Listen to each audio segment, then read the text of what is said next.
begin by thinking about Cuba.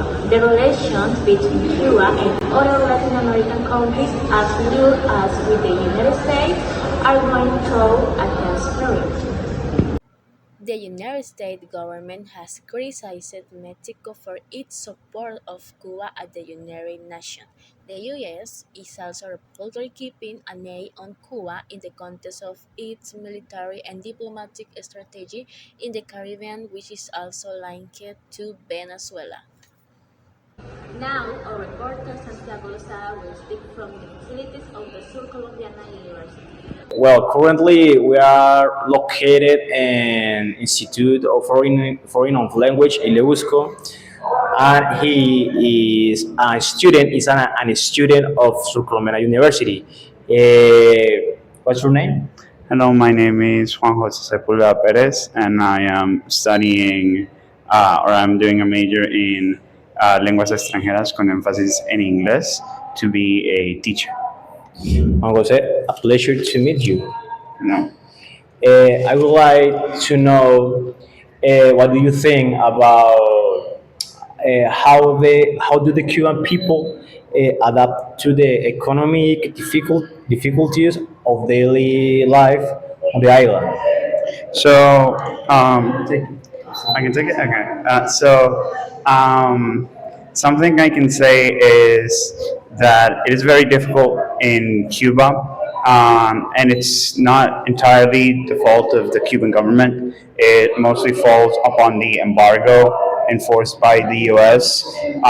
It's an embargo that is illegal. It has been enforced for decades now, and still the U.S. is the only country that votes in the UN to kind of maintain the state of the embargo. I feel like it has definitely affected Cuba. They can't get parts for their machinery. If they have to get something in the international market, first of all, they can't trade with American companies, or they're forced to use third parties to be able to trade, and they are not given credit by the WMF. Instead, they have to pay everything up front, which is something that no other country really does. And I feel like, despite all this, we can see that Cuba has done a lot of efforts to try to still give a quality of life, good quality of life to their citizens, and provide them with the things that they need to have a prosperous life, like education. So you mean that nowadays Cuba keep like a poor country?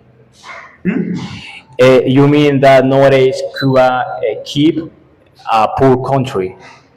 Yeah, pretty much. So Cuba is the way it is, not because of the people that rule it, but because of the colonial powers that still try to enforce their rule on a land that they no longer own. Like economic resources? Like economic resources. Yeah, and as I said, the economic embargo makes it pretty rough for people in Cuba to get the stuff that they need, get the goods that they need. So you can definitely see how it affects the island and the people that are in it. Okay. Thank you, Mr. Sepulveda. Thank you so much to take the time to speak with us. No problem. Have a good day. Nice. We will continue talking about Colombia and how the action of the new government of President Gustavo Petro have been perceived. The United States Treasury has imposed sanctions on President Petro, his wife and son, and Colombia's Interior Minister, alleging they are linked to the global drug trade. The designation accuses the Colombian president of allowing drug cartels to flourish under his watch. This represents a major escalation in diplomatic relations between Colombia and United States, a country that has historically been one of Colombia's closest allies. For President Petro's government, the sanction poses both reputational and operational challenges, particularly in international forums, and fulfilling comparing promises to reduce inequality, reform labor laws, and transform Colombia's economy. Tell us, Santiago, and what do people think about these new actions of the president and what are their opinions on the matter? Good afternoon and warm welcome to all our viewers. Join us today. We are currently live from the Surcolombiana University. Today we are with Luis Alejandro. Luis Alejandro is currently is a student of the Surcolombiana University. He's a bachelor degree in Spanish and licenciature. And I would like to know, first of all, thank you very much to take the time to talk with us.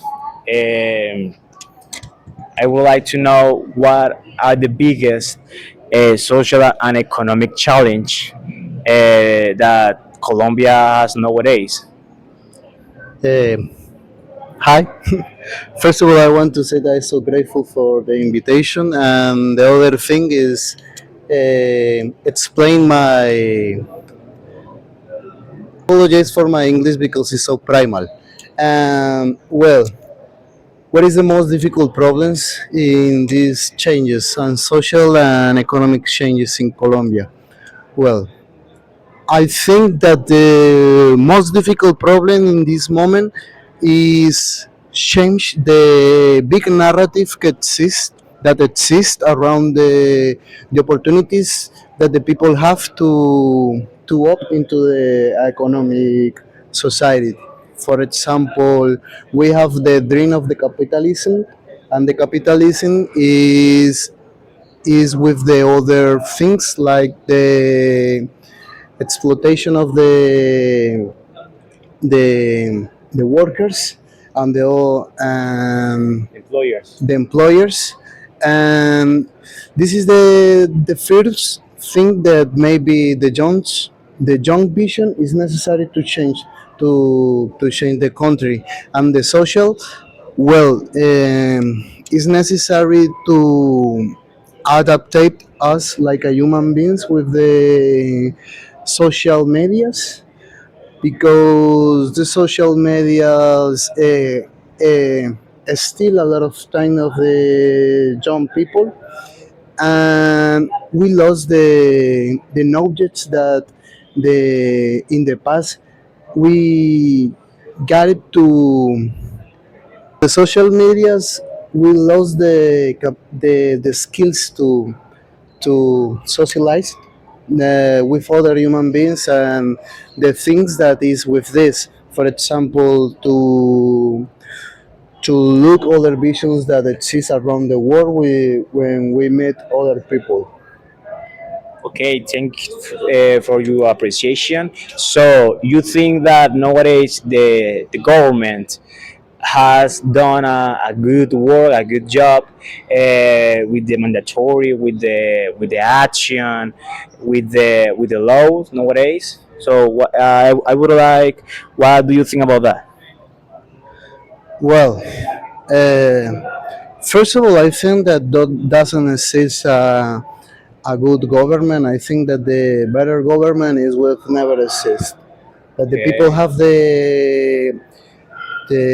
the skills to be kind and to be reasonable with other people.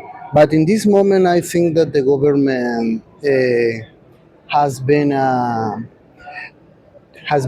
has been doing I've been doing. has been doing a good job, because in this moment we can see more opportunities for studying in a new public university, and now we have more opportunities to have a good health system, Okay. and more opportunities to get a job. In the past, it was very difficult to get a job, and I can put my And get a service too. And yes, get a good service. Okay. Yes, I think in this government we can look a lot of good changes, and I hope that the other governments we have more good changes. Thank you so much for your appreciation, Mr. Alejandro. The United States has deployed significant naval forces near the Venezuelan coast, including warships in the Caribbean. The Venezuelan government, led by Nicolas Maduro, claims these maneuvers are a threat to its sovereignty and even speaks of preparing for defense. The report indicates that some of the reasons the US gives are counter-narcotics operations, but Venezuela presents it as a possible preparation for intervention. The US administration has approved CIA operations in Venezuela and is considering the possibility of more direct action. The US has also reimposed economic sanctions, especially on Venezuela's oil sector, as a form of pressure. Venezuela denounces such sanctions as illegal or desperate in an attempt to interfere with its sovereignty. There is a significant migration component. The flow of Venezuelans to the US, as well as agreements with Venezuela to accept the return of the citizens. Although the conflict appears to be escalating, diplomatic channels remain open for certain practical matters, such as repatriation. Hello, Jefferson, and everyone who is watching us. We will now be finishing with two questions for two different people. We'll start with Wendy Caterina Espinosa Álvarez, de la licenciatura de Lengua Castellana, y soy de la Universidad Surcolombiana. Okay, Wendy, your question is this. How has the relationship between both countries affect the life of their cities? Bueno, esa problemática de Estados Unidos con el hecho de inmigrar a los venezolanos me parece una forma muy insignificante y siento que le están vulnerando el derecho a buscar un futuro y el de buscar fuera de su país que presentan una crisis. Entonces siento que le están rechazando como ese futuro a esas personas, las oportunidades nuevas. Entonces, pues eso sería como mi opinión personal. Okay, Wendy, that is a good point. The second question is, what challenge do Venezuelan migrants facing when arriving in the United States? Los problemas que pueden presentar esas personas es que en el momento de hacer la inmigración presentan problemas sociales, económicos e incluso en la educación. También los estigmatizan mucho por el hecho de su cultura, la forma de hablar, el color de su piel, etcétera, y muchas veces le niegan, a pesar de que tenga su título, el acceso a un reconocimiento pues tangible. Okay, thank you, Wendy, for your participation and answer that question. Good evening. Today we're talking about the current situation between Israel and Gaza, a conflict that continues to worry the whole world. Recent reports say that more than 69,000 people have died in Gaza. So, with both sides are trying to reach a temporary ceasefire and exchange humanitarian aid. So, this conflict has very deep historical root. It is in many cases by territorial dispute, a security problem, and serious humanitarian crisis in Gaza. Israel says that its action are for defense, but Palestinians say they are fighting against blockade, occupation, and lack of freedom. So experts say that peace can only happen when the real international cooperation. Some important action include sending more humanitarian aid, supporting a ceasefire agreement, and promoting dialogue between both sides. Also, it's important rebuild schools, hospital, and jobs to give people hope for a better future. So the world is still watching closely, hoping that both nations can move forward peace and coexistence. Okay, Santiago. Currently, we are located at ILEUSCO Institute. And we are with the instructor of language, the Professor Maria Alejandra. So, let me know, what are the main causes of the ongoing conflict between Israel and Gaza? All right, so with Israel and Gaza, I think one of the main causes is related to the division of land and power, mainly because when Israel was created after World War II, the Palestinians lost their homes, which led to, of course, them fighting over territories, and that's has created some division and war among them. That's a good opinion. Now we are with Laura. She's a Surcolombian student and she studies childhood education.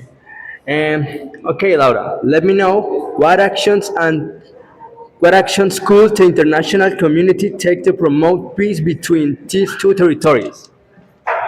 Maybe they can make some speeches talking about the peace or helping the people in need and making some projects and protecting their people, like the people in Israel and Gaza.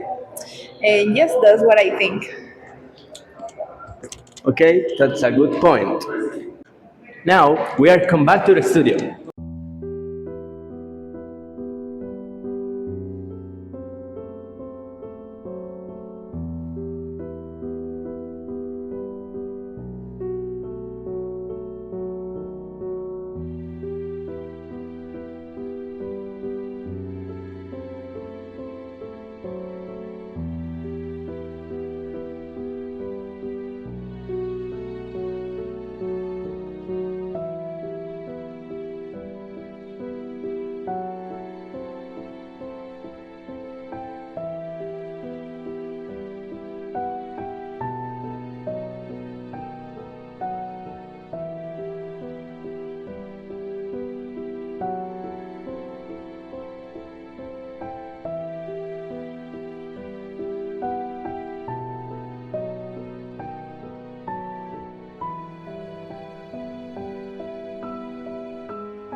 And that brings us to the end of today's edition of SLY News. It's been a day of important updates and stories from around the world. Thank you for spending your time with us and staying informed. Remember, the world keeps moving and so do we.